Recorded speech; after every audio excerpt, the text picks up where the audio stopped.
इस कार्यक्रम के पुण्यार्जक हैं श्री सकल दिगंबर जैन समाज, नंदीश्वर कॉलोनी, टीकमगढ़, मध्य प्रदेश।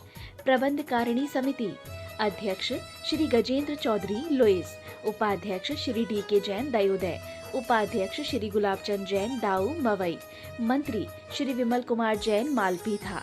कोषाध्यक्ष श्री अशोक कुमार जैन, आहार। सह कोषाध्यक्ष श्री कैलाश चंद्र जैन, बड़माड़ई। उपमंत्री श्री स्वरूप जैन, बाजना।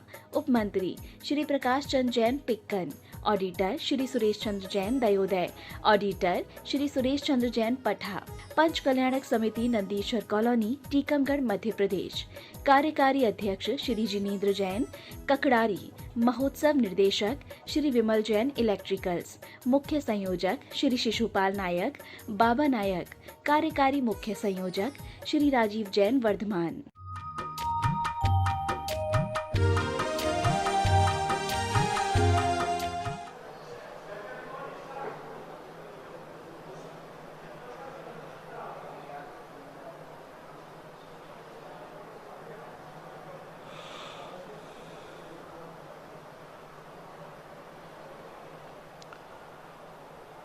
नमो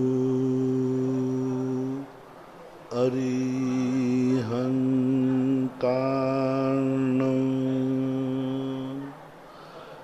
नमो सिद्धाणं, नमो आयर्याणं,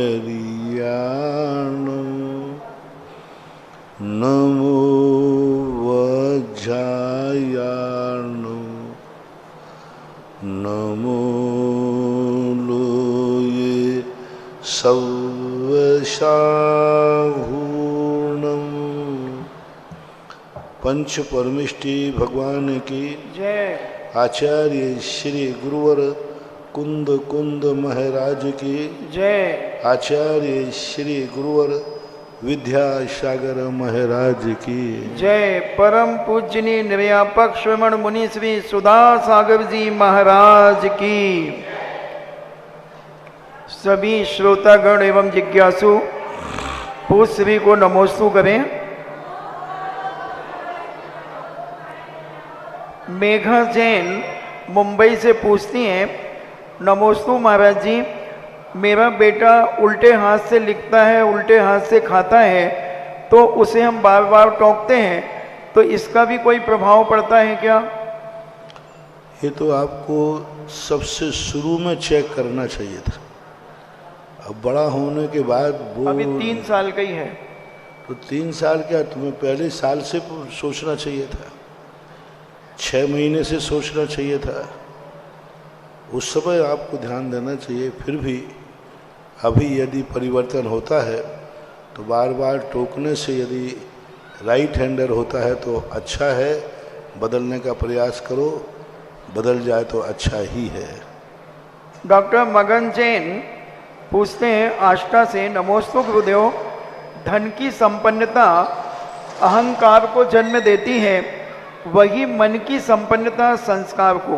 अस्तु, मन की संपन्नता के लिए कौन सा उपाय करना चाहिए? मन की संपन्नता के लिए हमेशा सकारात्मक सोचो।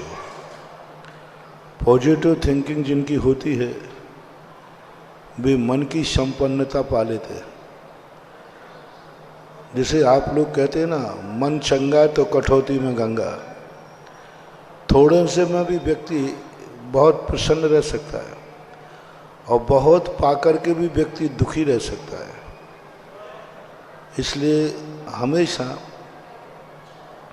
पॉजिटिव सोचो, और जो हम नहीं पा रहे हैं उसके संबंध में विचार करने की अपेक्षा जो तुमने पा लिया है उसकी खुशी बनाओ, तो मन की संपन्नता हो जाएगी।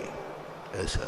Engineer CK. जैन इंदौर से पूछते हैं, नमोस्तु गुरुदेव, सामान्य जीव जिनको मोक्ष निर्माण हुआ है और तीर्थंकर प्रभु जो सिद्ध हुए हैं, उनकी कर्म भूमि, धर्म की प्रभावना एवं तप साधना और शक्तियाँ अलग अलग होती हैं क्या?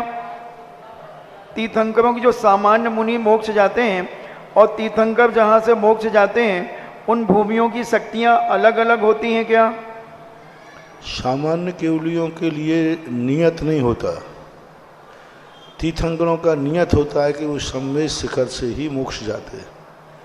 5 तीर्थंकर जो अन्यत्र मोक्ष गए हैं वो एक अपवाद है हुंडा और शर्पुणी का। बाकी सामान्य केवली कहीं से भी मोक्ष जा सकते हैं। अब जहाँ से मोक्ष जाते हैं तो प्रभाव तो पड़ता ही है।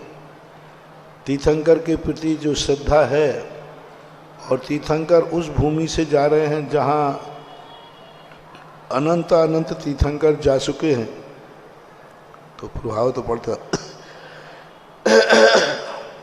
राजीव जैन अमरपाटन से पूछते हैं, नमोस्तु गुरुदेव, न्याय पढ़ने के लिए हमें कौन कौन से शास्त्रों का अध्ययन करना चाहिए? न्याय पढ़ने के लिए सबसे पहले गोपाल दास बरैया द्वारा लिखी हुई जैन सिद्धांत प्रवेशिका का पहला अधिकार पढ़ लेना चाहिए, क्योंकि वहाँ परिभाषाएं दी हैं।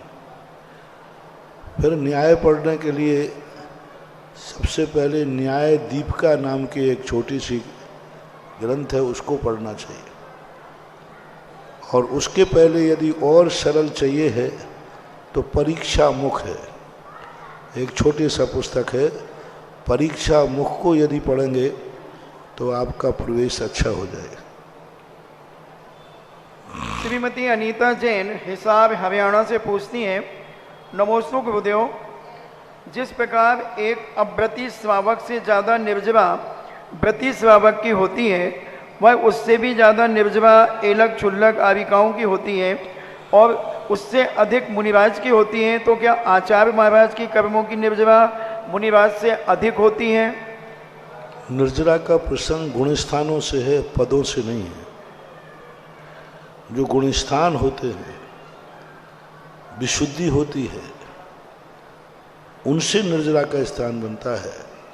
साधु से, आचार्य, उपाध्याय से, इन पदों से कोई कर्मों की निर्जरा में वृद्धि होने वाली नहीं, बल्कि इन पदों में विकल्प होता है। तो विकल्प होने से जो निर्विकल्पता आना चाहिए वो निर्विकल्पता नहीं आ पाती। यदि इन पदों से निर्जरा होती अधिक तो फिर संलेखना के समय इनको क्यों छोड़ना? संलेखना के समय आचार्य मुनि क्यों बनता है? जब आचार्य पद पर रह कर के ही निर्जरा ज़्यादा हो रही है तो समाधि भी आचार्य पद पर ही होना चाहिए। मुनि बन करके अपनी निर्जरा कम क्यों करेंगे? इससे सिद्ध है कि निर्जरा के लिए यह पद जो हैं कोई कार्य नहीं, ये पद मात्र व्यवस्था है, मार्ग नहीं है, व्यवस्था है। एक व्यवस्था बनाने के लिए इन पदों को लिया जाता है, निर्जरा से इसका कोई संबंध नहीं है। निर्मल जैन मिर्ची अशोकनगर से पूछते हैं, नमोस्तु गुरुदेव, पुराने समय में बच्चों का जन्म नॉर्मल तरीके से होता था, उनकी समय योग आदि देखकर उनकी कुंडली बनती थी, परंतु आजकल अधिकतर बच्चे ऑपरेशन से जन्म लेते हैं, तो गुरुवर उनकी कुंडली क्या उचित बनती है? ऑपरेशन से हो चाहे कैसे हो, प्रथम बाहर कब आया है वो जन्मदिन माना जाता है। जैसे उस व्यक्ति ने दुनिया को कब देखा, कब उस दुनिया में बाहर आया, चाहे वो ऑपरेशन से आए चाहे नॉर्मल आए, वो मानना चाहिए। पवन जैन वंदना सतना से पूछती हैं, नमोस्तु भगवान, सुदर्शन मेरु से एक बाल प्रमाण से स्वर्ग प्रारंभ हो जाते हैं, तो गुरुदेव चूलिका के पास ध्यान में विराजे मुनियों का स्पर्श क्या स्वर्ग से होता है? नहीं होता है। मुनि महाराज अपना शरीर अणु के बराबर, बाल से भी छोटा कर सकते हैं। एक बाल की जितनी मोटाई है उससे भी अपना छोटा शरीर बना सकते हैं, अणु मात्र बराबर। इसलिए ऐसी कोई बात नहीं है कि वो उसको स्पर्श नहीं कर सकते।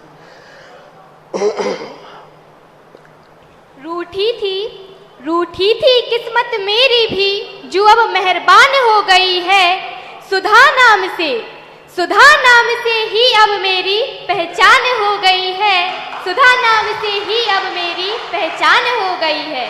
युग श्रोमणी आचार्य भगवंत श्री 108 विद्यासागर जी महामुनि राज के परम प्रभावक शिष्य विद्यारथ के सारथी विद्याओं के अमृत कुंड मम आस्था के केंद्र बिंदु पितृतुल्य जगत पूज्य निर्यापक श्रमण मुनि पुंगव श्री 108 सुधा सागर जी महाराज का बहुचर्चित कार्यक्रम जिज्ञासा समाधान को देश में विदेश में अपने घर पर ऑनलाइन टीवी के फोन के माध्यम से देखने वाले सुनने वाले सभा में उपस्थित समस्त श्रोताओं की ओर से पूज्य श्री के चरणों में त्रैवार नमोस्तु नमोस्तु नमोस्तु अपनी जिज्ञासा रूपी पिपासा को शांत करने के लिए सुधा रूपी अमृत का पान करने के लिए मैं आमंत्रित करती हूँ प्रथम जिज्ञासा के लिए श्रीमती कीर्ति जैन अध्यापिका।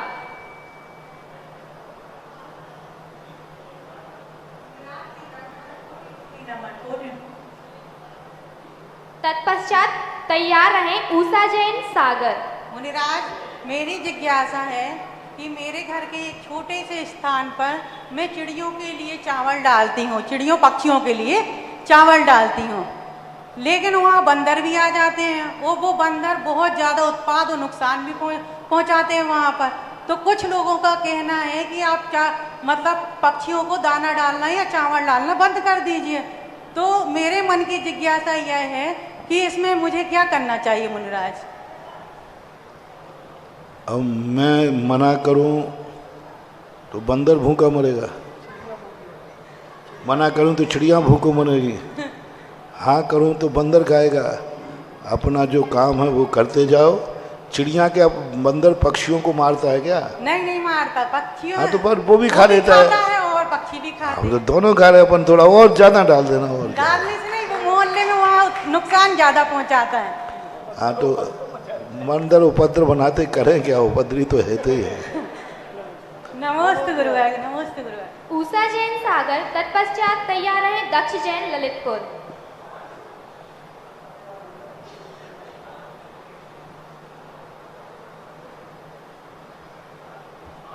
दक्ष जैन ललितपुर। अगली जिज्ञासा के लिए दक्ष जैन ललितपुर नहीं, सरोज जैन पृथ्वीपुर।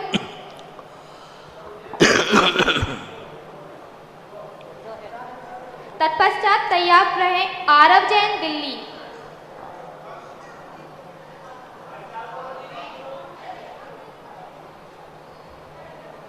गुरुजी को त्रैवार नमोस्तु नमोस्तु नमोस्तु। छुल्लक जी को इच्छा में इच्छा में इच्छा। गुरुजी मेरा ये, मैंने इस बार 5वीं साल के पेपर दिए हैं और मेरे को याद होता नहीं है, पढ़ती बहुत हूँ पर आगे और कठिन होता जाएगा, तो क्या करें गुरुजी? ऐसा मन में ये विचार आता है कि फॉर्म नहीं भरवाओ। कम से कम आप पढ़ना चालू रखें, जितना आपको आ जाए उतना लिख दें, नहीं आए तो कम से कम पढ़ना चालू रखें। पढ़ने से एक फ़ायदा होगा, कम से कम ग्रंथ का नाम तो याद हो जाएगा। कम से कम लिखने वाले उन गुरु महाराजों ने इतना प्रयास करके ग्रंथ लिखा है तो हमें उनका नाम तो याद हो जाएगा। और जितना हो जाएगा उतना, ऐसा कोई भी ग्रंथ नहीं है जिसमें पूर्णतः समझने लायक नहीं हो, कुछ ना कुछ तो समझ में आ ही जाएगा। और परीक्षा में भी सरल प्रश्न पूछे जाते हैं, कुछ कठिन पूछे जाते। आप अपनी पढ़ाई और परीक्षा चालू रखिए, चाहे भली एक क्लास को हमें 10 साल देना पड़े तो दो। मान लीजिए कठिन आएगा तो फेल हो जाओगे, दूसरी साल फिर बैठ जाना, तीसरी साल फिर बैठ जाना। नियम कर लो, जब तक पास नहीं होंगे हम पढ़ते जाएंगे। गुरुजी आपकी कृपा से सब काम हो रहा है, मेरे को ऐसा आशीर्वाद मुझे भी याद होता रहे। जिज्ञासा करेंगे आरव जैन दिल्ली। तत्पश्चात तैयार रहेंगे निधि जैन पन्ना। मुनिवर के चरणों में मेरा बारंबार नमोस्तु नमोस्तु नमोस्तु। छुल्लक जी के चरणों में मेरा बारंबार इच्छा में इच्छा में इच्छा में। महाराज जी, मेरा प्रश्न है कि जैन धर्म की प्रभावना को बढ़ाने में नन्हे बालक अपना योगदान कैसे करते हैं? कृपया योगदान दें। तुम्हारा एक ही कार्य है कि तुम प्रतिदिन पाठशाला आओ। यही धर्म की प्रभावना सबसे बड़ी है। सुबह उठ करके सबसे पहले भगवान के दर्शन करो, शाम को भी दर्शन करो। हाँ, तो दिल्ली में रहता है तो अपने मम्मी पापा से कहो कि हमें मंदिर ले चलो, वहाँ जहाँ पाठशाला चलती हो। महाराज जी जल्दी स्कूल होते हैं, जल्दी होते हैं। तो पाठशाला तो शाम रात में होती है, शाम को नमस्ते। नहीं है तो अपने ऑनलाइन में घर से अपने जितना पढ़ सको उतना करो, यही अच्छा। और बाजार की आवश्यक चीज़ों का सेवन मत करो। स्कूल के अंदर भी जो लड़के बच्चे खाते हैं ऐसी गंदी चीज़ों को मत खाओ, अपनी पढ़ाई पे ध्यान दो, यही आशीर्वाद। नमस्ते महाराज जी। जिज्ञासा करेंगी निधि जैन पन्ना, तत्पश्चात तैयार रहे सीमा जैन।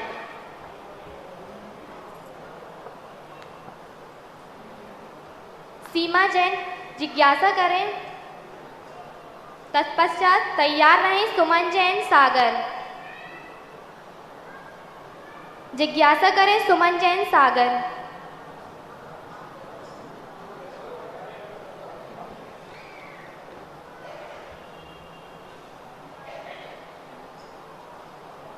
मम आराध्य परोपकारी जगतपुर श्री के चरणों में सकल जैन समाज सागर की ओर से त्रैवार नमोस्तु नमोस्तु नमोस्तु। छुल्लक श्री के चरणों में त्रैवार इच्छामि। गुरुवर, मैं श्रमण संस्कृति संस्थान सागर ने बालिका छात्रावास का सभी बालिकाओं के माता पिता की ओर से बहुत बहुत आभार प्रकट करती हूँ।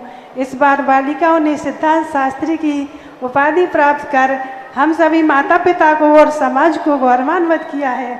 गुरुवर, मेरी जिज्ञासा है कि मुझे आकृतिम जिन चैत्यालयों के दर्शन करने के बार बार भाव मन में आते हैं, तो मेरी भावना कैसे पूरी हो? नमोस्तु गुरुवर। आकृतिम चैत्यालय की भावना जो अपन करते हैं, तो उस भावना के जहाँ कृत्रिम चैत्यालय होते हैं, वहाँ पहुँचने के लिए जो उपाय बताए हैं तत्वार सूत्र में, परिणामों को मंद रखो, कसाएं कम करो, संयम को धारण करो, व्रत आदि नियम लो, इससे हमें स्वर्ग की प्राप्ति होगी और स्वर्ग मिलेगा तो अकृत्रिम चैत्यालयों की वंदना होगी। ऐसा नमोस्तु गुरुवर। जिज्ञासा करेंगे देवेंद्र जैन LIC, तत्पश्चात तैयार रहें प्रियंका जैन बंडा। प्रियंका जैन बंडा जिज्ञासा करेंगी, तत्पश्चात तैयार रहें मंजुलता जैन पृथ्वीपुर। मेरे आराध्य गुरुवर के चरणों में कोटिशा नमोस्तु नमोस्तु नमोस्तु। छुल्लक जी के चरणों में इच्छामि इच्छामि इच्छामि। हे गुरुवर, 11 अंग और 14 पूर्व का जो कोटि का ज्ञान होता है, तो वर्तमान में जैसे जिन मुनिराजों को बहुत ज्ञान है, तो क्या किसी कोटि के ज्ञान में आएगा? नहीं आएगा, क्योंकि ये पूर्णता ज्ञान नहीं है, ये भावार्थ ज्ञान है। विधिवत पदवत आज कोई भी अंग है ही नहीं, उतना ज्ञान नहीं है। भाव पक्ष होने से उनमें तो नहीं आएगा, लेकिन ज्ञान तो सम्यक ज्ञान तो है ही। नमोस्तु महाराज श्री। नमोस्तु। जिज्ञासा करेंगी मंजुलता पृथ्वीपुर, तत्पश्चात तैयार रहें विमलेश कुमार बुखारिया। नमोस्तु महाराज जी, नमोस्तु। गुरुवर के चरणों में मेरे सपरिवार का बारंबार नमोस्तु नमोस्तु नमोस्तु। छुल्लक जी के चरणों में इच्छामि इच्छामि इच्छामि। हे स्वामी, मेरा प्रश्न है कि वर्धमान स्वामी के जीव के अहमद के शरीर में का प्रमाण एवं आयु क्या थी? शरीर और प्रमाण। भगवान महावीर स्वामी की आयु और उनके शरीर की प्रमाणता क्या थी? भगवान महावीर स्वामी की 72 वर्ष की आयु थी, 72 ईयर्स। अहमद के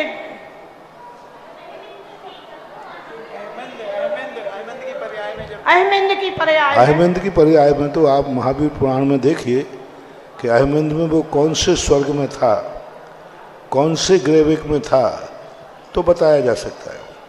क्योंकि उनके अहमद कौन से ग्रेविक में था वो क्योंकि ये प्रश्न किसी प्रतियोगिता में आया होगा तब पूछ रहे। नमोस्तु महाराज जी। किसी प्रतियोगिता में है प्रश्न? हाँ, तो प्रतियोगिता का प्रश्न है। प्रतियोगिता में मेरे से नकल मत कराओ, आप अपनी अकल से लिखो। जिज्ञासा करेंगे अध्यक्ष जी विमलेश कुमार बुखारिया। तत्पश्चात तैयार रहे ब्रह्मचारिणी दीदी सुनीता दीदी। मेरे एवं मेरी दिगंबर समाज के परम आराध्य पूज्य मुनि पुंगो श्री सुधासागर जी महाराज के चरणों में बारंबार नमोस्तु नमोस्तु नमोस्तु। छुल्लक श्री जी के चरणों में इच्छामी इच्छामी इच्छामी।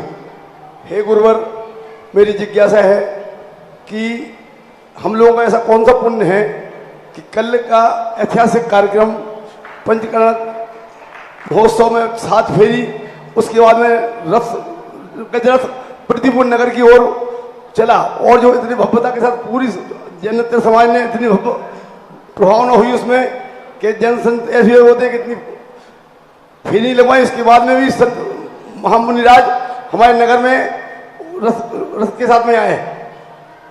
दूसरी जो गुरुदेव, हम प्रतिपुर जैन समाज का जिज्ञासा समाधान कार्यक्रम के 2 महीने के कराने का भावना हुई है। इसके लिए गुरुवर हम लोगों को आशीर्वाद प्रदान करें। नमोस्तु गुरुदेव, नमोस्तु गुरुदेव। जिज्ञासा करेंगे बाल ब्रह्म। एक व्यक्ति ने पूरे जम के भोजन कर लिया, आनंद भी ले लिया, और बाद में पूछ रहा है महाराज जी ये भोजन का क्या आनंद है और क्या पुण्य का उदय है। सारा पुण्य का चरम फल पा चुके, पृथ्वीपुर का इतिहास बन गया है। आज तुम्हारे निवार के एसपी साहब आए थे, वो भी कह रहे थे मैंने इस एरिया में इतना बड़ा पहला कार्यक्रम देखा, और इतना सबसे बड़ी व्यवस्थित ढंग से, अनुशासित ढंग से। पहली एक जैन समाज है जिसमें पुलिस वालों को राइफल तो छोड़ो, डंडा लेके भी नहीं चलना पड़ता है। और कल तो पुलिस वाले पूरे दिन भर फेरी में सब में नंगे पैर रहे। टीआई जो थे वो सब पूरे के पूरे। ये दृश्य मैंने सन 1991 में देवगढ़ में देखा था, उसके बाद कल देखने में आया। देवगढ़ के अंदर एसपी सिद्धू थे, उन्होंने 300 पुलिस वाले उस समय लगे थे, और पूरे 300 पुलिस वालों को चमड़े का बेल्ट नहीं और किसी प्रकार के जूते उन्होंने नहीं पहने। 1991 के बाद ये पृथ्वीपुर में कल पहला था कि पूरा पुलिस डिपार्टमेंट कोई जूते नहीं पहना था, और सबसे बड़ी विशेषता 6 दिन तक किसी पुलिस वाले ने कोई बेल्ट भी चमड़े का नहीं लगाया। सब बेल्ट वो कपड़े वाला बेल्ट लगाए हुए थे, सारे जितने भी हैं। तो ये सारी स्थितियां एक अपने आप में ऐतिहासिक रूप धारण करती हैं। महान महान कोई साथी से पुण्य का उदय आता है, उसका परिणाम। दूसरी बात तुम्हारे लगन का परिणाम। तीसरा जो तुम्हारा समर्पण तुम लोगों ने दिखाया, सारी पृथ्वीपुर ने एक अपनी पूरी समस्त प्रकार के विकल्प, कोई भी कार्यक्रम होता है थोड़ी बहुत चेचे पोपो होती है, यहाँ तो चिड़ैया भी नहीं चीची कोई भी।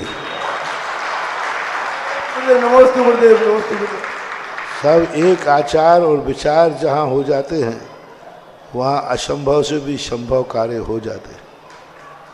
और आप लोगों ने इस जिनवाणी जिज्ञासा को सारे विश्व को भेजने के लिए 2 माह का भाव किया है।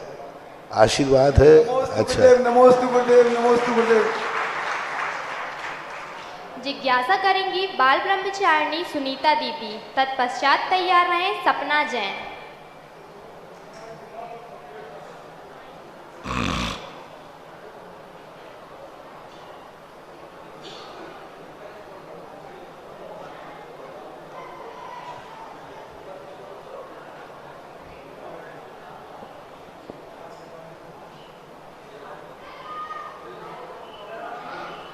पूज्य निर्यापक मुनि श्री सुधा सागर महाराज जी के चरणों में कोटिशः नमोस्तु।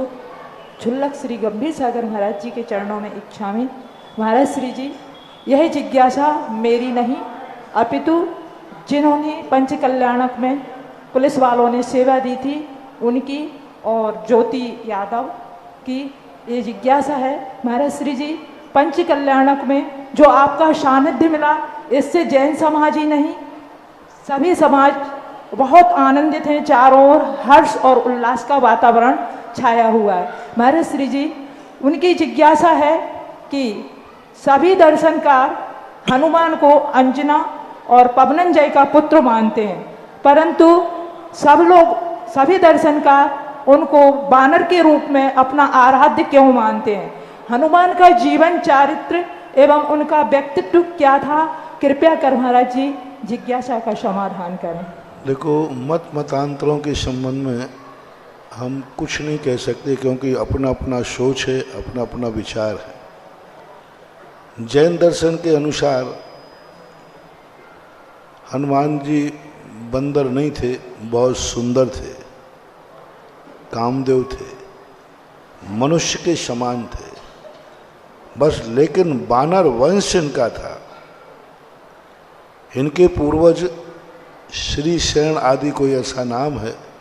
पद्म पुराण के अंदर पूज्यवर रवि सेन महाराज ने लिखा कि एक बार इनके पूर्वज ने एक बंदर को मार दिया और बंदर मरकर के देव हुआ और उसने बंदर का रूप धारण करके राजा से युद्ध किया। युद्ध में राजा जितने बंदरों को मारता था, जितने खून की बूंदें गिरती थी, उतने बंदर नए उत्पन्न हो जाते थे। अंत में राजा समझ गया कि ये कोई दैवी शक्ति है, तो राजा ने अपना शस्त्र डालकर क्षमा याचना की। तब उस देव ने ये कहा कि आज के बाद तुम्हारा वंश वानर वंश के नाम से जाना जाएगा और राज मुकुट में बंदर का चिन्ह होगा, तभी हम माफ करेंगे। राजा ने उस देव की शक्ति को शांत करने के लिए अपने वंश का नाम वानर वंश रखा और मुकुट में वानर का चिन्ह आया। ऐसा उल्लेख 7वीं शताब्दी के अंदर पद्म पुराण जी में मिला। एक विराटनगर के अंदर एक वैष्णव मंदिर है ऊपर, वहाँ एक रामचंद्र जी नाम के संत रहते हैं। वहाँ मैं गया था एक बार विहार करते करते शुद्धिकरण, तो उन्होंने भी वहाँ पर उन्होंने भी कहा कि हनुमान जी जो हैं ये वानर का रूप नहीं हो सकते। तो उन्होंने भी हनुमान की मूर्ति वैष्णव मंदिर में मानव आकृति की बनाई है, बंदर की आकृति की नहीं बनाई। तो वैष्णव दर्शन में मात विराटनगर में मानव आकार की मूर्ति बैठी हुई है। तो इसलिए मेरी दृष्टि से तो वो बहुत पांजनी के पुत्र थे। तो इस प्रकार की परंपरा मानना चाहिए कि वो एक मनुष्य का रूप था। आकृतियाँ वगैरह जो हैं ये कब से कहाँ से कैसे चली, इसके संबंध में अलग अलग लोगों के विचार हैं, अलग अलग लोगों की मान्यता है। लेकिन जैन दर्शन तो उनको मानव का आकार ही मानता है, ऐसा मानता। महाराज श्री जी, ज्योति यादव बोल रही हैं कि मैं महाराज श्री जी जैसा आप मार्गदर्शन करोगे उसी अनुसार मैं हनुमान जी की पूजा करूँगी। हाँ, वो आशीर्वाद चाहती हूँ। हाँ, तो मैं तो हनुमान जी को बहुत अच्छा मानता हूँ। बहुत अच्छे थे, मनुष्य आकृति में थे, बलवान थे, शक्तिमान थे, ऐसा मानना चाहिए। जिज्ञासा करें सपना जैन, तत्पश्चात तैयार रहें सील चंद जी अनौरा।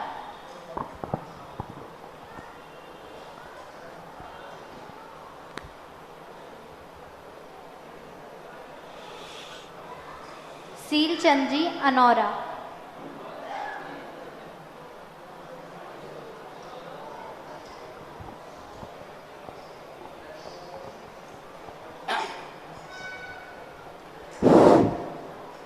मेरे गुरुवार जगतपुर तीर्थ चक्रवर्ती निर्यापक मुनि पुंगव श्री सुधा सागर महाराज को कोटि कोटिशा नमोस्तु क्षुल्लक जी को इच्छामि। गुरुवार हिमालय से गंगा निकलती है और समुद्र में समाती है। मेरे गुरुवार सुधा सागर महाराज के आगम ज्ञान गंगा मुख से निकलती है और भक्तों के हृदय में समाती है। हे गुरुवार, आप अभी तक हर समय से एक बात कहते आ रहे हैं। वही बात आपने 24 अप्रैल को भी कही कि मेरे जो ऊंचाई पहुंचाई है ये दुश्मनों में पहुंचाई है। हे गुरुवार, इसको हम ऊंचे समझते थे और हंसते भी थे, लेकिन जब हमने पारसनाथ भगवान का चरित्र पढ़ा तो उसमें अध्ययन किया तो उसमें आगे कमठ के द्वारा ही पार्श्वनाथ भगवान को ऊंचाई पहुंची है और पूरे देश में जो भगवान की पार्श्वनाथ की मूर्ति वह है और कहीं किसी की हो चाहे नहीं हो, लेकिन पार्श्वनाथ भगवान की मूर्ति हो। इसी प्रकार मेरे गुरुवार का भी देश में विदेश में सारे में हर जगह सुधासा का नाम मिलेगा। हे गुरुवार, हमारी जिज्ञासा है कि ये जैसे दुश्मन किसी पर निंदा करता है, बुराई करता है, तो ये लाभ सबको होता है कि सिर्फ किसी को होता है। दूसरी बात ये भी है कि निंदा करने वाले को इसका फल तो अच्छा मिलना चाहिए। निंदा करने वाले को, बुराई करने वाले को जब किसी को अच्छाई मिलती है तो उसको भी अच्छा मिलना चाहिए। तो इसका क्या फल मिलता होगा? हे गुरुवार, इसका समाधान करें। नमोस्तु नमोस्तु। पहली बात है, पारसनाथ भगवान के जीवन में कमठ ने बहुत ऊंचाइयां उनको दिलाई। अन्य तीर्थंकरों के वो पारसनाथ के जीवन में यही है, 10 भव तक उनका नाश करता रहा और जिन जिन के ऊपर उपसर्ग आए हैं वे ही आज दुनिया में निर्माण के बाद भी जीवित है। शेठ सुदर्शन, सुकौशल आदि, इनके ऊपर इतने उपसर्ग आए, उस कारण से वो आज जीवित है। उनके ऊपर चरित्र लिखेगा, श्रीपाल चरित्र के ऊपर कितने उपसर्ग आए, कितने उनकी निंदाएं हुई, अपवाद हुए, लेकिन बस उन्होंने वो निंदाओं से उनका प्रतिकार नहीं किया। सबसे बड़ी चीज है, कमठ ने भगवान पारसनाथ को उपसर्ग किया, लेकिन पारसनाथ ने कभी भी कमठ का बुरा नहीं विचारा। अब रही बात दुश्मन जब किसी के कुछ करता है तो उसका अच्छा होता है तो उसको पुण्यबंध होना चाहिए। हाँ, यही बात। इसलिए नहीं होता पुण्यबंध कि उसका भाव अच्छा करने का नहीं है, उसका कार्य भाव तो बुरा करने का है। और बुरा करने का जिसका भाव हो तो परिणाम जो बंध है वो तो भावों से होता है। वो तो यही भाव करता है कि मैं जिसकी निंदा कर रहा हूँ इनकी बेइज्जती करूँगा, इनकी इज्जत को धूल में मिलाऊंगा, इनको किसी प्रकार के इनके मान मर्यादा में कमी आएगी, ये सोच के करता है। इस सोच के कारण से वो तो नीच गोत्र का ही बंद करता है, उसकी सदगति होने वाली नहीं है। लेकिन जिसके ऊपर उपसर्ग किया है उसका कुछ बिगड़ने वाला नहीं। राजा सैनिक को तो नरक जाना पड़ा तो जाएगा, वो तो भली उसने जाकर के भगवान पार उनके लिए अच्छा हुआ, लेकिन उसको सैनिक को तो नरक जाना पड़ेगा। महाराज को भली अच्छा हुआ हो, तो करने वाले की अपेक्षा से कर्म का बंध होता है, फल की अपेक्षा नहीं। कोई किसी को बंदूक से गोली मार रहा है और यदि वो बच जाए तो उसको बचने का पुण्य नहीं लगेगा, उसको तो मारने का ही पाप लगेगा। इससे निंदा करना अच्छी चीज नहीं है। और जो सज्जन पुरुषों की, ज़्यादातर निंदा सज्जन पुरुषों की होती है, दुर्जनों की नहीं होती है। निंदा करने वाले को सोचना चाहिए, हम जिस साधु शब्द की निर्जरा कर रहे हैं इसका पाप तुम काटोगे कहाँ? साधु शब्द तो क्षमा के भंडार हैं, वो तो क्षमा कर ही देंगे, लेकिन तुम्हारी जो किया हुआ कृत्य है ये क्षमा के योग्य नहीं होता। इसलिए दो तरफ से दृष्टिकोण से सोचना है। जिसकी निंदा की जा रही है उसको सोचना है कि इसकी निंदा करने से मेरा कुछ भी बिगड़ने वाला नहीं। थोड़ा सा लगता है थोड़ा सा लगता है, थोड़ी हंसी होगी, थोड़ी मजाक होगी, लोग चर्चाएं करेंगे, तात्कालिक होता है। सेठ सुदर्शन को जब अपवाद हुआ, लोगों ने उसकी निंदा की, उसकी मजाक उड़ाई। लोगों ने कहा अरे देखो बड़ा धर्मात्मा बना रखता था, देखो ये कैसा निकला, ये कैसा निकला, ये कैसा निकला। ये सब चर्चाएं हुई, हंसी मजाक हुई, अपमान हुआ। लोगों ने उसके प्रति, अच्छे अच्छे लोगों ने भी स्वीकार कर लिया। जब राजा से सजा मिल रही है, राजा ने जब सेठ सुदर्शन को सूली दी, तो सभी दुनिया ने मान लिया कि सेठ सुदर्शन ने अपराध किया है। यदि नहीं किया होता तो राजा सजा क्यों देता। राजा ने सूली बोली है, इसका अर्थ है कि सेठ सुदर्शन ने कुछ गलती की है। सब में चर्चा हुई, अच्छे अच्छे धर्मात्माओं ने निर्णय कर लिया कि जब ऐसा पाप किया है, ऐसी गलती की है, तो राजा ने सजा दी है, तो सबने कहा ठीक है, फिर तो सजा तो भोगनी चाहिए, मिलना ही चाहिए। अच्छे अच्छे लोग भी उसी निंदा में शामिल हो गए कि ऐसा पाप उन्होंने किया कि राजा के द्वारा अपराधी घोषित कर दिए गए, सूली घोषित कर दी गई। तो सब लोग सेठ सुदर्शन की बुरा कहने लगे, उनकी बुराई हुई, उनकी निंदा हुई, लोगों ने धिक्कारा। लेकिन जब कहते हैं ना सत्यमेव जयते, राजा ने सूली देने के बाद, राजा ने सूली गलत नहीं दी थी। राजा ने जब सूली बोली थी तो इनको बोलने का मौका दिया था, वो नहीं बोले। इनसे कहा था आप गवाह लाओ, आपके ऊपर ये आरोप है, रानी ने आरोप लगाया है, इस आरोप के संबंध में आप वकील खड़ा कीजिए, इस आरोप के संबंध में आप कुछ बोलिए, सफाई दीजिए। सेठ सुदर्शन मौन हो गए, न गवाह प्रस्तुत किया और ना कोई साक्ष्य प्रस्तुत किए। और न्यायालय का नियम है कि जो गवाह और साक्ष्य पेश न कर पाए तो न्यायालय को अपराधी घोषित करना ही पड़ेगा, पढ़ना पड़ेगा, कानून है। राजा ने कहा कि राजा गलत नहीं था, राजा बहुत न्यायप्रिय था, बहुत न्यायप्रिय था। राजा कहता है मैं क्या कर सकता हूं। सारा जगत कहते हैं कि सेठ सुदर्शन इतना अच्छा आदमी है, इतना शीलवान है, इतना सत्यवान है, वो ऐसा अपराध कर ही नहीं सकता। सारी दुनिया कह रही है, लेकिन न्याय का मंच कह रहा है नहीं कर सकता, मैं मानता हूं, लेकिन उन्होंने नहीं किया है, इसका साक्ष्य क्या है। सामने वाला तो कह रहा है, वो तो लक्षण भी दिखा रहा है, वो तो कह रहा है, रानी तो कह रही है, और रानी ने अपने गवाह भी खड़े कर दिए। झूठा व्यक्ति जल्दी गवाह मिल जाते हैं, जल्दी मिल जाते हैं। झूठे व्यक्ति को जल्दी मिल जाते हैं, क्योंकि वो तो लेन देन से बनाना है। पैसा लेने देने वाले आजकल गवाह भी बाजार में मिल जाते हैं। तो उसके पास तो, रानी के पास गवाह भी था, गवाह देने वाले थे, रानी खुद बोल रही थी, लेकिन सेठ सुदर्शन के पास कोई गवाह नहीं था। क्योंकि जहां पर उनको आरोप लगाया गया था वहां सेठ सुदर्शन के पक्ष का कोई व्यक्ति था ही नहीं, वहां कोई था ही नहीं, कोई भी नहीं था। किससे कहें, सब रानी के भक्त, रानी के गवाह थे, नौकर रानी के थे, दासियां रानी की थी, सब उसके गवाह थे। लेकिन सेठ सुदर्शन, जब कोई दुश्मन ऐसा आरोप लगाए जिसका हम समाधान भी नहीं कर सकते, तो हमारे जैनाचार्य का दोषवादे च मौन्यम, मौन धारण करना चाहिए।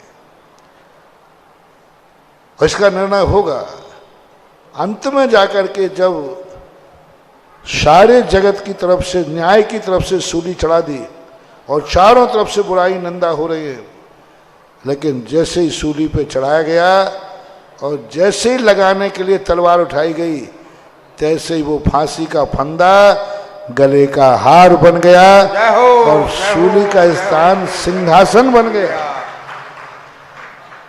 कहते ना, जिसका कोई नहीं है जाको राखे साइया, मार सके ना कोई, वाल न बांका कर सके जो जग बैरी हो। सारा जग भी बैरी हो जाए, सत्यवान का कभी बाल बांका नहीं कर सकता। तो सेठ सुदर्शन का उस समय, लेकिन सेठ का बहुत अच्छा हुआ, चमत्कार हो गया, आज उसके ऊपर पुराण लिखे गए। लेकिन उस रानी को तो पाप का ही बंध हुआ, उसकी तो दुर्गति ही हुई, उसको तो जेल में सड़ना ही पड़ा। अब उसका जेल कभी सिंहासन नहीं होगा, क्योंकि उसका बुरा भाव था। इसलिए हमेशा ये व्यक्ति सोच नहीं पाते, क्योंकि कभी भी किसी की मजाक हंसते हंसते उड़ाते हैं, लेकिन जब लौट के उसका फल मिलता है तो आंसू पोंछने वाला भी नहीं बचता है। उस समय सब रानी को अच्छा कह रहे थे, शेर सुदर्शन को सब बुरा कह रहे थे। शेर सुदर्शन को कह रहे थे, अरे देखो इस भेद कितना अच्छा अपन मानते थे, ये तो महान कपटी निकला, छली निकला, विचारी निकला, सब चारों तरफ निंदा। देखो अपन क्या मानते थे, शेर सुदर्शन पाखंडी कहीं का, बगला भगत कहीं का, बड़े देख तो बड़ा बनता था। और सब रानी की प्रशंसा कर रहे थे, रानी की सहानुभूति हो रही थी। लेकिन जब सत्य का खुलासा हुआ, जब सत्य का खुलासा हुआ तो सारा राज्य के नगर के लोग रानी को धिक्कार रहे हैं, निंदा कर रहे हैं, गधे पर बैठाल कर सिर मुड़ा करके देश से बाहर निकाल रहे हैं। अब देखो, उसे पहले सुदर्शन की निंदा हुई, लेकिन जब सत्य उजागर हुआ कि अरे ये तो अभिया रानी की मायाचारी थी, ये तो इसी का छल कपट था, इसी के द्वारा षड्यंत्र फैलाया गया था, इसी ने शेर सुदर्शन को फंसाया था। शेर सुदर्शन आके नहीं फंसा था, इसने शेर सुदर्शन को अपने षड्यंत्र में फंसाया था। जब दुनिया को ये पता चला कि ये इस महिला की करतूत है, इस महिला ने षड्यंत्र फैला करके एक सत्यवान को लांछित करने का प्रयास किया, एक निर्दोष व्यक्ति को मारने का प्रयास किया, उसके बाद जो उसकी निंदा हुई, वो निंदा आज तक हो रही है। आज तक वो नहीं, सत्यवान की निंदा तो उसी समय हुई, एक दिन, 2 दिन, 4 दिन, लेकिन उसकी निंदा तो आज तक शास्त्रों में हो रही है। वो नहीं समझ पाई कि हम कहाँ, आखिर स्त्रियों की अकल होती तो चुटैया ही में है। ऐसे लोग मकड़ी, मैंने एक बार उदाहरण दिया था ना, ऐसे लोग मकड़ी के समान होते हैं। मकड़ी जो दूसरे को फंसाने के लिए जाल बुनती है ना, एक दिन वह मकड़ी उसी जाल में स्वयं फंस करके जीवन का अंत कर देती है। यही तुम्हारे प्रश्न का जवाब है। जय हो, जय हो, जय हो। तीर्थंकर आदिनाथ भगवान सम, हम बेटियों के आदिनाथ परम उपकारी मम आराध जगत पूजन व्यापक श्रमण मुनि पुंगव श्री सुधा सागर जी महाराज की परम अनुकंपा से श्री दिगंबर जैन श्रमण संस्कृति संस्थान के अंतर्गत चल रहा संत श्री सुधा सागर बालिका संस्थान, जिसे 5 वर्ष इस बार पूर्ण हो चुके हैं। अब इसका चयन शिविर, जो कि 6ठम सत्र है, वह कुंडलपुर में श्री दिगंबर जैन सिद्ध क्षेत्र कुंडलपुर में लगने जा रहा है, जो कि 11 मई से 14 मई तक के लिए रखा गया है। इस चयन शिविर में 10वीं परीक्षा उत्तीर्ण बालिका ही अपना आवेदन दे सकती हैं। यहाँ पर 5 वर्ष की शिक्षाएं दी जाती हैं, जो कि 11वीं कक्षा से लेकर शास्त्री तक होती है। शास्त्री अर्थात संस्कृत से हमें शास्त्री कराई जाती है, जो कि बीए के समान ही उसकी डिग्री होती है। जैसे बीए की डिग्री की मान्यताएं होती हैं, वैसे ही शास्त्री की डिग्री की मान्यताएं होती है।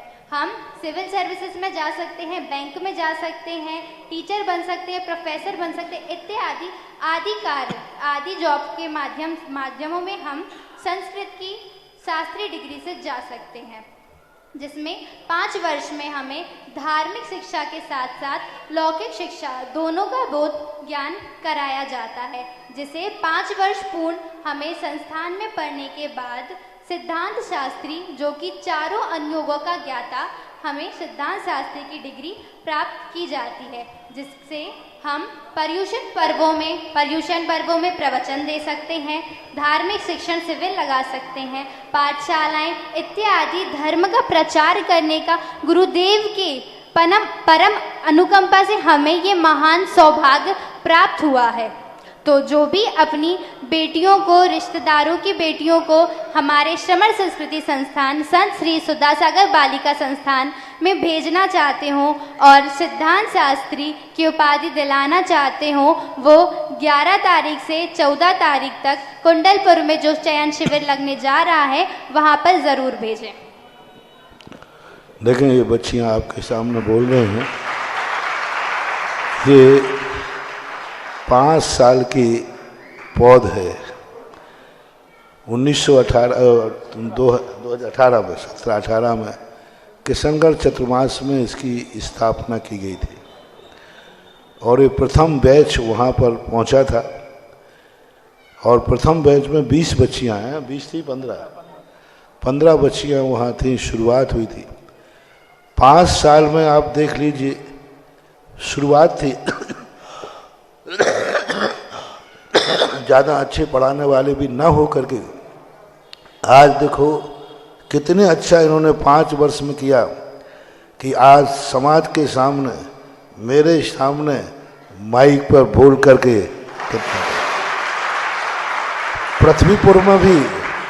पृथ्वीपुर में इस उम्र की बच्चियां हैं कि नहीं? बोलो ना, हैं। अभी उनको माइक देवे संचालन के लिए? कहीं ऐसा नहीं आए कि माइक पे बोलते बोलते चक्कर खा जाए।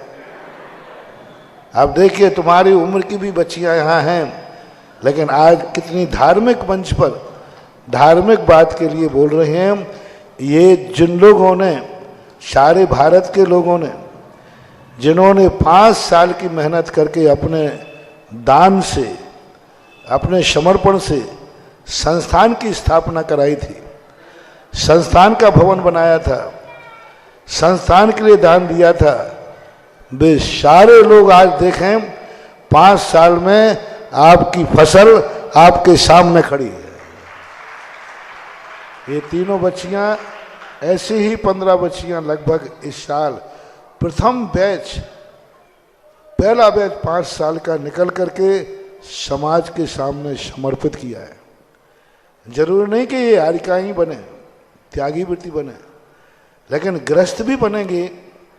एक बालिका यदि सुधरती है और वो ग्रस्त में जाती है तो 100 साल के लिए धर्म जीवित हो जाता है। आज बेटी के रूप में है, कल पत्नी के रूप में है, परसों माँ के रूप में है, नरसों दादी के रूप में है। कहीं ना कहीं ये 5 साल का दिया हुआ संस्कार इन 3 पीढ़ियों को मिलेगा। इसलिए मैं तो कहता हूं कि हायर एजुकेशन की तरफ दौड़ने वाले तुम अपनी बच्चियों को भेज रहे हो, तुम्हारी बच्ची तुम्हारे पास लौटेगी ये कुछ नहीं कह सकते। तुम्हारी बच्ची, तुम्हारी बेटी रह पाएगी ये नहीं कह सकते। तुम्हारी बच्ची तुम्हारी इज्जत रख पाएगी ये नहीं कह सकते। और श्रमण संस्कृति संस्थान में जाने वाली बच्ची, वो अपनी तो सुरक्षा करेगी, साथ में परिवार की, समाज की भी इज्जत को ऊंचा उठाएगी। और ये संस्कार आप खुद इसके संचालन से, इनकी बच्चियों के संचालन से देख सकते हो सांगानेर में क्या होता है, सांगानेर क्या चीज है, सांगानेर क्या खेत है, सांगानेर आज सारे भारत को क्या दे रहा है। आप इनसे देखिए। और गर्मी में जाकर के ये लोग अभी पूरे जयपुर के अंदर शिविर लगाएंगे, वहाँ धर्म की किताबें बच्चे बच्चियों को पढ़ाएंगे। सारी समाज को सतमार्ग पर लाने का यही तरीका है। आप कहें कि पढ़ाई बंद कर दें, पढ़ेंगे तो सही, लेकिन ये वही पढ़ाई है जो BA MA के बराबर होती है। वही अधिकार है सरकार से, गवर्नमेंट से। ऐसा नहीं कि धर्म की पढ़ाई करके मात त्यागी वृत्ति बने, ये लेक्चरर बन सकते हैं। कोई भी चीज़ में जो तुम लोगों को सुविधाएं हैं वो सारी सुविधाएं लोगों को हैं। ऐसा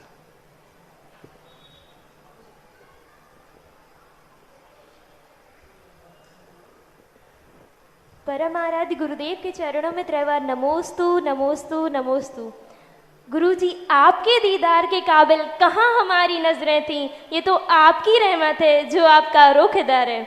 गुरु जी, आज आपके आशीर्वाद से हम बहनों ने जिन ग्रंथों का 5 वर्ष में स्वाध्याय किया है, आपकी अनुकंपा से इस वर्ष जयपुर में हम बहनों को उन ग्रंथों का स्वाध्याय अन्य छोटे छोटे बच्चों के साथ शिविर लगाने के रूप में उन ग्रंथों का स्वाध्याय करने का सौभाग्य मिल रहा है। गुरुजी, कम से कम 50 जगह पर जयपुर में शिविरों का आयोजन होगा, जो कि 15 मई से 25 मई के बीच में किया जाएगा। हमारी माँ अधिष्ठात्री श्रीमती शीला जी डोडिया एवं मासी श्रीमती वंदना जी निर्देशिका, उनके सानिध्य में एवं उनके मार्गदर्शन में हम सभी बहनें 50 जगहों पर जाएंगी एवं वहां पर बच्चों के साथ मिलकर शिविर का आयोजन करेंगी एवं उनको स्वाध्याय कराएंगी एवं स्वयं स्वाध्याय करेंगी। नमोस्तु गुरुदेव, आशीर्वाद। श्रीमन संस्कृत संस्थान के तत्वावधान में सारे भारत में शिविर लग रहे हैं। पिछली बार सारे भारत के शिविरों में धूम मचाई। अभी कोटा से नरेश जी वैद्य, जो 5 साल से कोटा नहीं पूरे हाड़ौती में पूरे भारत में शिविर लगाने के लिए इन्होंने बहुत मेहनत की थी। आज उनसे चर्चा हो रही थी। जयपुर में भी श्रमण संस्कृत संस्थान तत्वावधान में जयपुर में जो शिविर लगने की बात आई है, वो बात बहुत अच्छी है। शिविर जहाँ से संस्थान से बच्चियाँ निकल रही हैं वहीं पर यदि वो पढ़ाते हैं तो बहुत अच्छा है। इसलिए श्रमण संस्कृत संस्थान के तत्वावधान में कमेटी जो शिविर लगा रही है उसके लिए बहुत अच्छी पढ़ाई कराओ, अध्ययन कराओ, धर्म की प्रभाव ना करो। मेरा आशीर्वाद। नमोस्तु गुरुदेव, नमोस्तु। जिज्ञासा करेंगे श्री देवेंद्र अजय सुषमा जी जैन, पृथ्वीपुर पंचकल्याणक में जो अभी माता पिता बने हुए थे वो जिज्ञासा करेंगे। तैयार रहे नीतीश जैन सागर। पुंग सारज के चरणों में नमोस्तु नमोस्तु नमोस्तु। छोले जी के चरणों में इच्छामी इच्छामी इच्छामी। हे भगवान, 31 मार्च को पंचकल्याणक का डेट फिक्स हुई और हमारे जिया जी रविंद्र कुमार जी, बहन सुषमा, इनको पता पड़ा कि पृथ्वीपुर में भव्य ऐतिहासिक पंचकल्याणक होने वाला है। न जाने इनके दिल में कैसे भाव जागे कि हमें भगवान के माता पिता बनना है। तो गुरुजी, हमारी जिज्ञासा है, इनका वो कौन सा पुण्य है, कौन सा शास्त्र पुण्य है जिनकी वजह से हमेशा कोई भी धार्मिक क्रियाओं में पात्र बनने के जो परिणाम आते हैं, ये 2 कारणों से आते हैं। एक तो अतीत में कोई पुण्य किया ही है तभी ये परिणाम होते हैं। दूसरा, वर्तमान में बन जाने को मिलने का अर्थ है भविष्य भी उज्जवल है। नमस्ते। क्योंकि जो इन पात्रों को, पदों को ग्रहण कर लेते हैं उनका भविष्य हमेशा ऊर्ध्वगामी उत्थान रूप होता है। भविष्य का एक प्रकार का आमंत्रण है कि भविष्य जब अच्छा होता है तो वर्तमान में अच्छे कार्य करने का मौका मिल जाता है। जी, अभी झांसी में जो आदिनाथ भगवान थे वो थोड़ी सी खराब स्थिति में रखे हुए थे, तो हमारे जिया जी ने एक 2.5 किलो चांदी का एक बना के वो रखा। बहुत अच्छा, ठीक। नमस्ते नमस्ते। जिज्ञासा करेंगे नीतीश जैन सागर। अंतिम जिज्ञासा है, अंतिम जिज्ञासा करेंगे नीतीश जैन सागर। परम पूज्य मेरे गुरुदेव के चरणों में बारंबार नमोस्तु नमोस्तु नमोस्तु। हे गुरुदेव, मेरी जिज्ञासा है कि पंचकल्याण प्रतिष्ठा महोत्सव में जो भ्रामी सुंदरी के पात्र बनते हैं उनका तत्समय से ही आजीवन ब्रह्मचर्य व्रत हो जाता है। जबकि जो अन्य पात्र होते हैं उनका पंच कल्याणक के बाद में उस समय से ही कोई विशिष्ट नियम नहीं होते हैं, तो इसका क्या कारण है? शास्त्र में मूल कारण है कि ब्राह्मी और सुंदरियां बनाते समय उन्हीं को बनाया जाता है। इन लोगों के वैसे भी तद्रूप होते हैं, तो इनके जो नियम होते हैं वो असंयमों के समान होते हैं। स्वर्गीय देवता आदि जो होते हैं उनके जैसे नियम होते वैसे होते हैं, फिर भी व्यसन आदि नशा आदि से हर पात्र को जिंदगी भर का त्याग होना ही चाहिए। और अब गुरुदेव यहाँ पर एक विशेष हम सम्मान करने जा रहे हैं। उपाधि यहाँ संगीत जी की उपाधि जिन्होंने ललितपुर से आदरणीय सीलचंद जी अनोरा जी, राजेंद्र जी थनवारा जी और पृथ्वीपुर के पंचकल्याणक महामहोत्सव में जिन्होंने एक बहुत बुंदेलखंड की जो अक्षुण्ण परंपरा है, जो रथ चलाते हैं उनको सिंगई उपाधि देने की बात थी। कल का मौसम की स्थिति के अनुसार देखते हुए भाव आ रहा था, और जब पंचकल्याणक निश्चित हुआ था तो हाथियों थे ही नहीं, क्योंकि वो दूसरी जगह थे।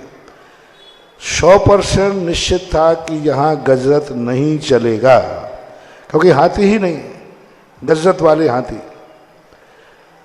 लेकिन पृथ्वीपुर का पुण्य था, कल नए हाथियों ने रथ कैसा और इतना अच्छा खींचा कि पुराने हाथी भी आज तक ऐसा नहीं खींच पाए। वर्षों तक पुराने हाथियों ने रथ खींचा है, मां 7 फेरी लगा के ही थक जाते। 7 फेरी के बाद उनसे एक कदम नहीं चला जाता। और कल पहली बार जिन्होंने कंधे पर जुआरी रखी, पहली बार, और ऐसे उत्साह के साथ रथ चलाया, 7 फेरी भी लगाई और 2 किलोमीटर की नगर का भ्रमण भी किया। और ये क्यों हुआ?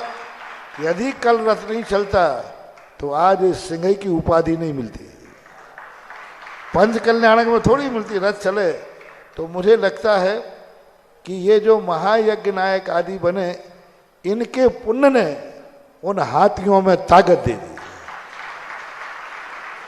जो महायज्ञ नायक सौधर्मेंद्र कुबेर आदि बने ना, इनके पुण्य ने ऐसा पुण्य बनाया कि क्या हमारे यहाँ गजरत चलेगा, किसी को सिंघई की उपाधि नहीं मिलेगी?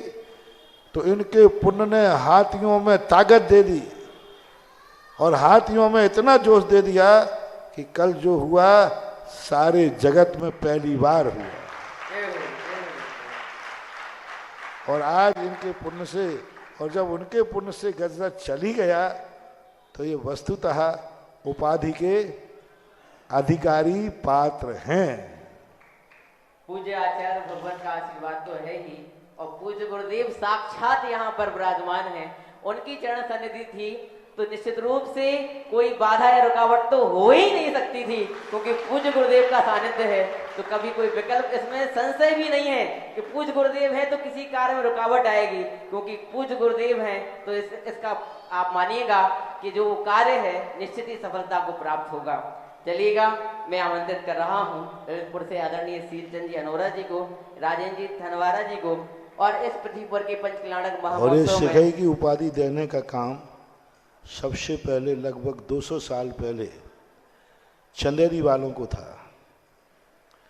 और चंदेरी वाले आते थे, जहाँ भी भारत में रथ चलेगा, गजरत चलेगा बुंदेलखंड में का, तो चंदेरी वाले आकर के रथ के ये उपाधि देते थे, चंदेरी से मिलती थी। जब 9 गजरत हुए तो चंदेरी वालों ने बुलाया, बोले जब हमारे तो पूर्वज चले गए, हम कहाँ कहाँ जाएंगे। और चंदेरी वालों ने ये अधिकार 9 गजरत में सन 1993 में ललितपुर वालों को समर्पित किया था कि अब आगे से जहाँ भी गजरत हों, ललितपुर वाले अपनी प्रशस्ति बना करके उनको देवें। तो ये जो प्रशस्ति आपको मिल रही है, बैलेट ललितपुर वाले जो हैं, सारे भारतवर्ष की समाज के पक्ष से और पृथ्वीपुर की समाज के पक्ष से इनको उपाधि दी जा रही है। आदरणीय यज्ञ नायक इस प्रतिपुर के पंचकल्याणक महामहोत्सव में जिन्होंने यज्ञ नायक पात्र बनने का सौभाग्य प्राप्त किया था, श्रीमान बिमलेश जी बुखारिया, जो कि सकल दिगंबर जैन समाज प्रतिपुर के अध्यक्ष हैं, सौधर्मेंद्र दिनेश जी चौधरी परिवार, जो कि जिनके परिवार से सौधर्मेंद्र बनने का सौभाग्य तो प्राप्त किया ही, आदरणीय कल्लू चाचा जी ने भी जिसमें पंचकल्याण समिति के अध्यक्ष बनने की भूमिका निभाई, ये भी बहुत बड़ी बात है। और साथ ही जिन्होंने कुमेर बनने का सौभाग्य प्राप्त किया, आदरणीय महेंद्र जैन सिमरा से पधारे हुए हैं, आदरणीय चाचा जी वो भी यहाँ पर आए। इन सबको संघई की उपाधि ये हमारी समाज इन्हें दे रही है। और साथ ही बड़ा गौरव का अनुभव होता है कि पूज्य गुरुदेव, हम लोगों ने तो कल्पना ही नहीं की थी कि हमारे नगर में पाषाण का जिनालय बनेगा, क्योंकि देखकर कभी कभी लगता था कितना समय लग रहा है, लेकिन गुरुदेव अब जो पाषाण का जिनालय का स्वरूप देखते हैं तो मन में जो उत्साह है वो आनंद और उमंग आती है। लगता है गुरुदेव इन सब की जो अनन्य इन्होंने मेहनत की है, अनन्य सेवा की है और आपके चरणों में बारंबार नमोस्तु निवेदित किया है, उसका ही परिणाम गुरुदेव यहाँ पर ये देखने को मिल रहा है। और हम सभी गौरवान्वित हैं ऐसे आदरणीय अध्यक्ष जी को पाकर के, ऐसे कुबेरेंद्र को पाकर के, ऐसी समस्त कमेटी को पाकर के, गुरुदेव जिन्होंने आपको, हम लोगों के लिए तो कल्पना ही है गुरुदेव, हम लोग तो स्वप्न ही समझते थे, लेकिन गुरुदेव आपका प्रतिपुर पदार्पण हुआ तो इन लोगों ने इस स्वप्न को साकार कर दिया। इसलिए हम सभी बहुत बहुत इन सभी पात्रों के लिए, आदरणीय कमेटी के लिए बहुत बहुत धन्यवाद देते हैं कि उन्होंने ऐसे प्रतिपुर के महाजनालय का निर्माण किया जिसका मनोरम छटा आसपास शायद ही कहीं इतना बड़ा पाषाण का जिनालय, जो कि नगर में तीर्थ क्षेत्रों पर तो बहुत मिलते हैं, लेकिन किसी नगर में इतना बड़ा पाषाण का जिनालय जो कि आसपास के एरिया में बहुत दुर्लभ है। निश्चित रूप से हम प्रतिपुर वाले महासौभाग्यशाली हैं जो पूज्य गुरुदेव का शुभाशीष और मंगल आशीष हम सबको मिला और ऐसा भव्य मनोरम पाषाण का जिनालय हम लोग देख पा रहे हैं और अपने आप को धन्य कर पा रहे हैं। निश्चित रूप से ये संघई की पदवी अपने आप में अनुपम है। बड़ा गौरव होता है कि अब हमारे नगर में भी ऐसे संघई जी परिवार से उपस्थित हैं।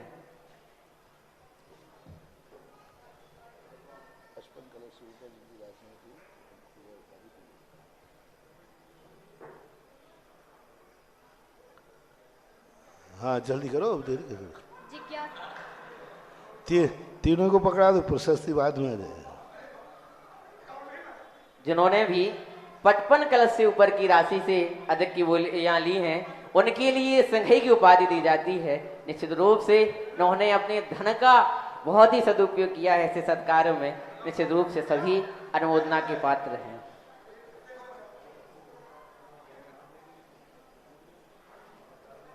जिज्ञासा रखेंगी श्रीमती अंजू जैन प्रतिपुर।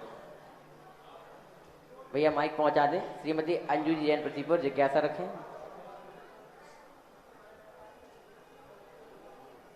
मेरे आराध्य गुरुदेव के चरणों में सत सत नमन। चुल्लक जी के चरणों में इच्छा में इच्छा में इच्छा में। हे गुरुदेव, मेरा प्रश्न यह है कि जैसे वृत्ति लोग प्रतिक्रमण करते हैं तो उसके सुबह शाम करते हैं, हम ग्रस्तों के लिए प्रतिक्रमण कब और किस टाइम करना चाहिए? आप लोगों का प्रतिक्रमण अलग से तो कहीं देखने में नहीं आया। आप लोगों के लिए आलोचना जो पाठ है, आलोचना पाठ दोनों टाइम पढ़ लें, नहीं पढ़े तो दिन में एक बार शाम को पढ़ लेने से आप लोगों का प्रतिक्रमण मान लें। जो छोटा प्रतिक्रमण है जिनमाड़ी में वो कर सकते, कोई बात नहीं, कर सकते। नमोस्तु गुरुदेव। और हमारे मध्य में पूज्य गुरुदेव की मंगल प्रेरणा से संत सुधा सागर बालिका छात्रावास से तीन बहनें यहाँ पर पधारी हुई हैं, जिन्होंने बहुत ही अभूतपूर्व मंच का संचालन किया। ऐसी कुमारी बहना रितिका, कुमारी बहना पूर्वी और कुमारी बहना महिमा को मैं यहाँ आमंत्रित कर रहा हूँ। सकल जय समाज प्रतिपुर आपका सम्मान करना चाहती है। आप पूज्य गुरुदेव के श्री चरणों में नमोस्तु निवेदित कर आशीर्वाद प्राप्त करें और हमारी सकल जय समाज के द्वारा छोटी सी भेंट स्वीकार।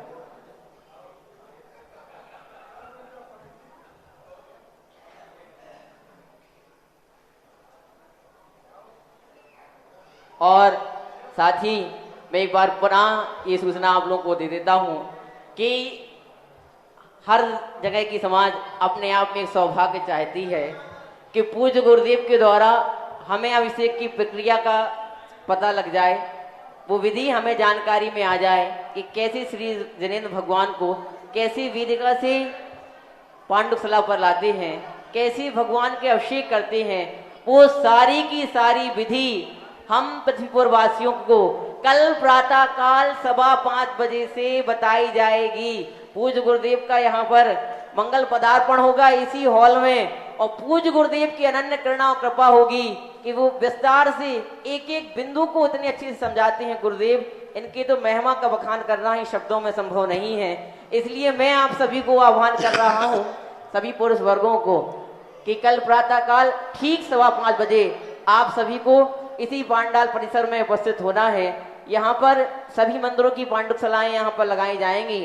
पूज्य गुरुदेव के द्वारा अभिषेक की विधि की प्रक्रिया बताई जाएगी, और यदि समय की अनुकूलता रही तो पूज्य गुरुदेव के द्वारा सभी के मस्तिष्क पर गंधोदक लगाने का सौभाग्य भी प्राप्त होगा।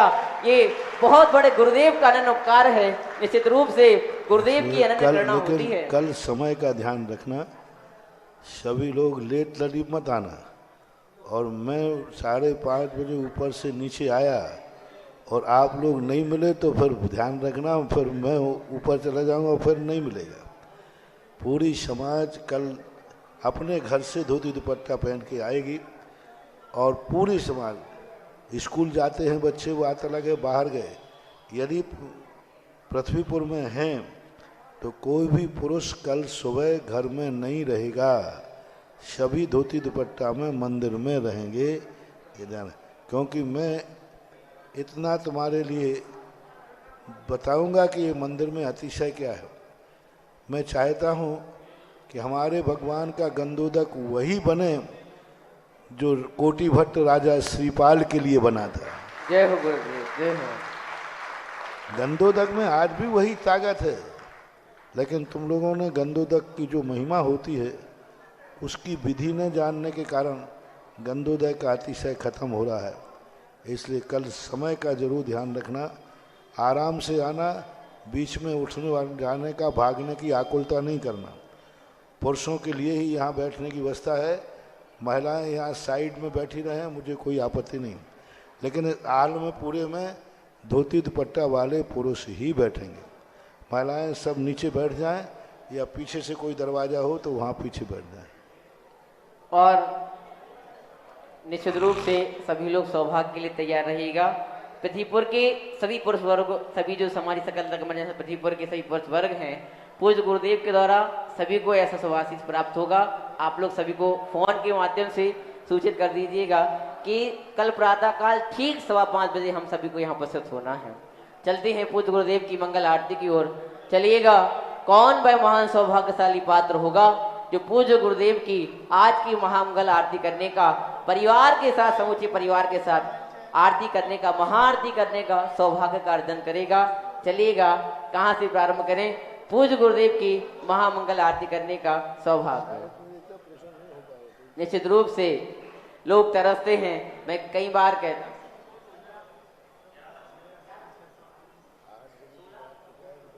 11,000 रुपये पूज्य गुरुदेव की महामंगल आरती करने का सौभाग्य। निश्चित रूप से कई बार मैं कहता हूं कि ऐसा दुर्लभ अवसर कि जब पूज्य गुरुदेव मंचासीन हो और समूचे परिवार के द्वारा आगे आकर यहाँ सौभाग्य अर्जन करने का सौभाग्य मिलेगा। 11,000 रुपये प्रथम बार, 11,000 रुपये द्वितीय बार। मानस बनाइएगा, ऐसे अवसर बार बार नहीं आते, ऐसे गुरुदेव बड़ी दुर्लभता से प्राप्त होते हैं, और गुरुदेव का शुभाशीष भी बड़ी दुर्लभता से प्राप्त हुआ करता है। 11,000 रुपये प्रथम बार, 11,000 रुपये द्वितीय बार। बहुत अल्प समय है, शीघ्रता से मानस बनाएं और सौभाग्य का अर्जन करें। 11,000 प्रथम बार, 11,000 रुपये द्वितीय बार, और 11,000 रुपये 1, 2, 2.5, पौने 3, 21,000 रुपये। जय बोले तीर चक्रवर्ती निर्यापक मण मुनि पुंगव श्री सुधा सागर जी महाराज की। 21,000 रुपये प्रथम बार, 21,000 रुपये द्वितीय बार, और 21,000 रुपये, बहुत समय कम है, जल्दी से आप लोग मास बनाएं। 21,000 रुपये प्रथम बार, 21,000 रुपये द्वितीय बार और 21,000 रुपये प्रथम, द्वितीय, 2.5, पौने 3 और ये 3। ये सौभाग्य प्राप्त किया है हमारे पंचकल्याणक प्रतिष्ठा महामहोत्सव के पात्र कुबरेंद्र परिवार ने, जो कि श्रीमान दयाचंद जी, महेंद्र कुमार जी, सचिन कुमार जैन, शौमिल संदेश, समस्त सिमरा वाले परिवार ने सौभाग्य प्राप्त किया है। करध्वनि से उनकी अनुमोदना करें और आ जाएं समूचे परिवार के साथ यहाँ पर। सिर्फ जो आरती करने का जिन्होंने सौभाग्य अर्जन किया है वही परिवार यहाँ से आरती करेंगे। हाँ, और क्षमा चाहता हूँ, अब वो संघई परिवार हो चुके हैं, ऐसे संघई परिवार को मैं यहाँ आमंत्रित करता हूँ कि वो आज की यहाँ महाआरती करने का सौभाग्य का अर्जन करें। आ जाएं पूरे परिवार के साथ और पूज्य गुरुदेव की आरती करें।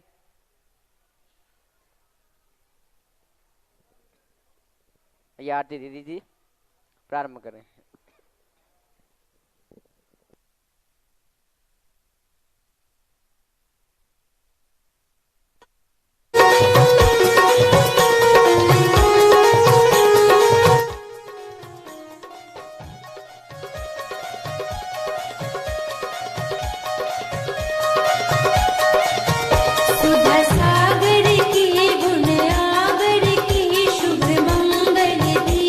सजाए के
कार्यक्रम के पुण्यार्जक थे श्री सकल दिगंबर जैन समाज, नंदीश्वर कॉलोनी, टीकमगढ़, मध्य प्रदेश। प्रबंध कारिणी समिति अध्यक्ष श्री गजेंद्र चौधरी, लुइस। उपाध्यक्ष श्री डी.के. जैन, दयोदय।